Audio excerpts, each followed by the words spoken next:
बिस्मिल्लाहिर्रहमानिर्रहीम। अस्सलामुअलैकुम नाज़रीन, तमाम तारीफ़ें ज़ात पाक की जिसने ये कायनात तख्लीक की और दुरूद सलाम आखिर ज़मान नबी हज़रत मोहम्मद सल्लल्लाहु अलैहि वसल्लम की ज़ात पाक पर जिनकी वजह से ये कायनात तख्लीक की गई। नाज़रीन, आज की वीडियो में हम बात करेंगे सबसे पहले कि अमीर तहरीक लबैक पाकिस्तान का राब्ता और इसके साथ साथ लफ्ज़ी गोलाबारी, ये नाज़रीन तहरीक लबैक पाकिस्तान के हवाले से आज के टॉपिक हैं जिनके ऊपर बात होगी। सबसे पहली बात नाज़रीन कि तहरीक लबैक पाकिस्तान ने ये एक ऐलान किया है कि वो डायरेक्टली ही जस्टिस काजी फैज़ साहब से जाकर रब्ता करेंगे।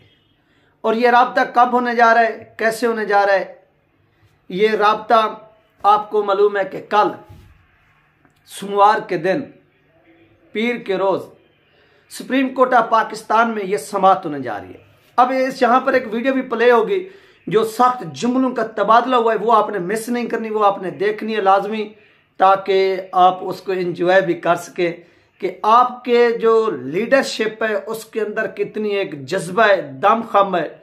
वो कोई बुज़दिल नहीं, वो बहादुरी के साथ और सामने खड़े होकर बात करते हैं। वो ये नहीं कि पीठ पीछे कुछ और बात करें और सामने आकर कोई और बात करें, ये चीज़ नहीं हो रही।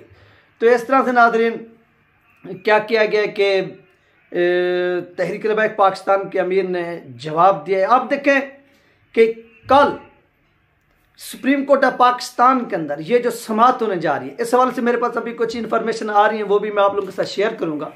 यहाँ पर पंजाब हुकूमत फरीक बनी है। आप देखें कि जिस दिन ये डिसीजन दिया गया उस दिन जो मुतबादिल वकालत थे, यानी जो इस केस को, यानी एक तरफ से वो कादियानियों की टीम थी लॉयर, दूसरी तरफ से वो टीम जो इस केस की पैरवी कर रही थी वो टीम थी, उनके लॉयर को बात करने का मौका ही नहीं दिया गया। यानी उनको पीछे रखा गया कि आप जो है वो बात नहीं कर सकते। और इस तरह जस्टिस काजी फैज़ साहब ने अपना डिसीजन जो था वो सुनवा दिया उसी वक्त कि आप चले जाए। अब जब ये कल समाअत होने जा रही है तो ये समाअत इस वजह से अहम है कि ये जो लोग कोशिश कर रहे हैं, जिसमें पीर अफजल कादरी साहब हो गए और इसके साथ साथ तहरीक लबैक पाकिस्तान के, हाँ नाज़रीन, तहरीक लबैक पाकिस्तान की क़यादत ने यह फैसला किया कि तहरीक लबैक पाकिस्तान की जो लॉयर टीम है जब ये जाएगी सुप्रीम कोर्ट ऑफ पाकिस्तान के अंदर, तो वहाँ पर तहरीक लबैक पाकिस्तान की जानिब से जो नायब अमीर है सैयद ज़हीर उल हसन शाह साहब, वो उस टीम के साथ जाएंगे डायरेक्टली और जस्टिस काजी फैज़ ईसा साहब के सामने पेश होंगे। यानी सुप्रीम कोर्ट ऑफ पाकिस्तान के अंदर टीएलपी की जानिब से जो अब तक की इतलात आ रही हैं कि एक तो लीगल टीम होगी, लीगल टीम के साथ जो क़यादत में से सैयद ज़हीर हसन शाह साहब जो नायब अमीर हैं तहरीक लबैक पाकिस्तान के, वो जाकर इसमें क्या करेंगे, शिरकत करेंगे। देखना यह है कि इसमें जस्टिस काजी फैज़ साहब क्या इनको बोलने का मौका देते हैं या नहीं देते। लगता नहीं कि जस्टिस काजी फैज़ साहब जो है इनको मौका दें किसी भी सूरत। ये जितने भी लोग जाएंगे, याद रखिए मेरी तैमूर एडवोकेट साहब से बात हुई, ये जो फैज़ाबाद धरना केस चल रहा है, 2 मरतबा मैंने उनका इंटरव्यू किया, आप लोगों ने सुना भी। उन्होंने एक बात की कि जब मैं वहाँ पर बात करने के लिए जाता था तो जस्टिस काजी फैज़ ईसा साहब मुझे रोक देते थे और मुझे पीछे भेज देते थे कि आप पीछे जाकर बैठ जाओ, अभी उनके साथ अभी आपका नंबर नहीं है। यानी उनको बात नहीं करने दी गई। तो आप क्या समझते हैं कि सैयद ज़हीर हसन शाह साहब को बात करने देंगे? वो किसी भी सूरत सैयद ज़हीर हसन शाह साहब को बात न करने दी है, न करने देंगे। ये आप अपने जहन में इस वक्त जो है ना वो बिठा लें।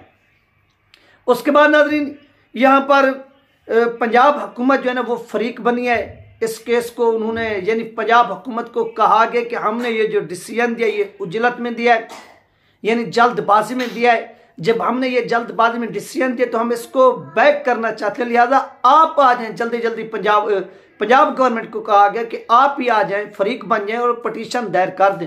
और उन्होंने जैसी वो पटिशन दायर की और उसका नंबर भी लग गया। यानी इतनी इनको खौफ था, इतनी ये बुज़दिल बने, एक दिन भी अपने डिसीजन पर कायम नहीं रह सके। अब देखने ये कि ये फैसला कलअदम होता है या वो चीज़ें हज़फ की जाती हैं जो फैसले के अंदर इन लोगों ने लिखी हैं। देखना ही है। तो आइए ना सबसे पहले आपको वो जो तल्ख जुमलों का तबादला हुआ है वो आपको वीडियोस दिखाते हैं। कायनात का कोई चीफ जस्टिस, आप सुप्रीम कोर्ट, सदर Pakistan, chief of army staff, कायनात के किसी और ने बरखाए जेड़ा बताई खत्मे नबूवत और नामों से रिसालत के बारे एक लफ्ज बोलेगा असीर इंशाल्लाह चीर के रख देंगे।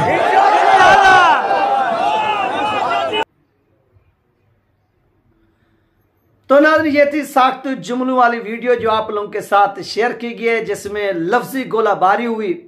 लफ्जी गोलाबारी आप लोगों ने देखी, आप लोग वेट कर रहे होंगे कि यार ये लफ्जी गोलाबारी कब और किस तरह से क्यों हुई।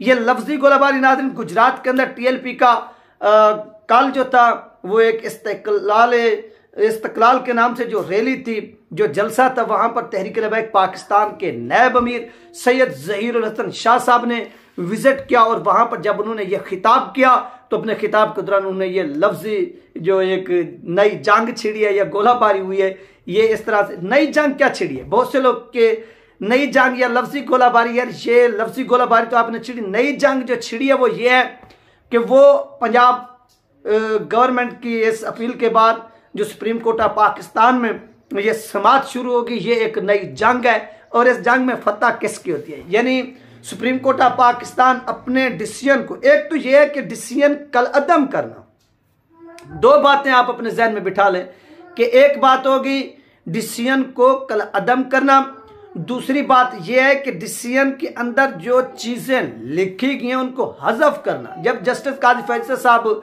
दूसरे दिन क्या कर रहे थे, अपनी समात कर रहे थे, तो उस दिन मैंने देखा था कि जस्टिस काजी फैसल साहब काफ़ी बातें कर रहे थे और लोगों को समझा भी रहे थे। अब देखना यह कि वो इस केस में उलमा कराम को कहें कि आप भी आगे आ जाएं, आप आगे आकर बोलें। अब देखना यह कि क्या वो बोलते हैं या उनको बोलने का मौका दिया जाता है। फर्ज करें कि ये लोग सुप्रीम कोर्ट ऑफ पाकिस्तान में पहुंच भी जाते हैं, कल एक बहुत बड़ी हेयरिंग है और आप देखें कि सुप्रीम कोर्ट ऑफ पाकिस्तान के इर्द गिर्द जो सिक्योरिटी है उसके भी मामलात जो है ना वो काफ़ी हार्ड कर दिए जाएंगे, सख्त कर दिए जाएंगे। और आप देखेंगे कि मुझे तो ऐसे लगता है कि ये जो लोग जा रहे हैं लायर को तो अंदर जाने देंगे, बाकी लोगों की ये एंट्री भी नहीं होने देंगे, जो मुझे लगता है।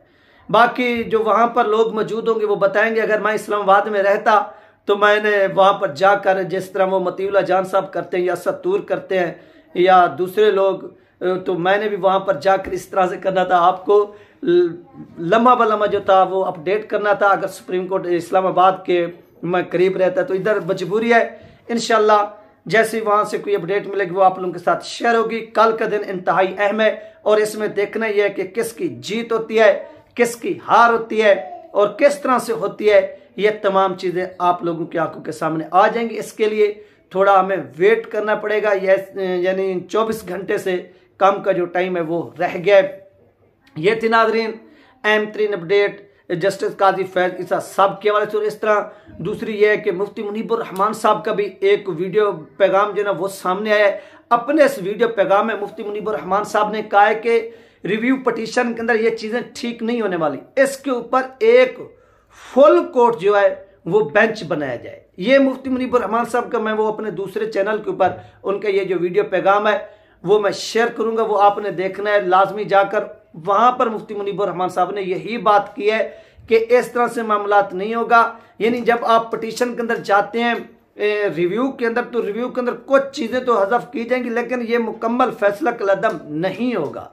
ठीक है, अगर ये मुकम्मल तौर पर फैसला कलअदम कर देते हैं तो वो अलग बात है, अगर नहीं करते तो इसमें कितनी वो चेंजिंग करते हैं, वो क्या करते हैं, ये एक अलग बात है। और इसके ऊपर कौम की नज़रें भी हैं। मुफ्ती मुनीबुर रहमान साहब के जो वीडियो क्लिप है उसमें भी उन्होंने तमाम चीज़ें वाज़ेह तौर पर बयान की हैं, डिक्लेयर की हैं कि कौम के जो हौसले हैं वो भी बुलंद हैं, कौम भी हिम्मत नहीं आ रही।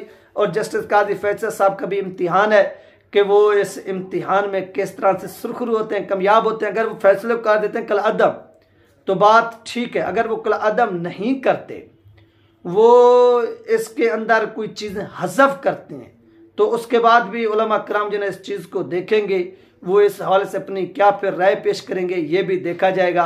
लेकिन इसके ऊपर जिस तरह से अवाम ने आवाज़ बुलंद की है उन लोगों ने, तो इस हवाले से उन लोगों का जितनी भी अप्रिशिएट किया जाए वो कम है। ये थी नाज़रीन M3 अपडेट जो आप लोगों के साथ शेयर की गई है। अपना ख्याल रखिएगा और मुझे दुआ में याद रखिएगा। मिलते हैं नेक्स्ट वीडियो में। अल्लाह हाफिज़।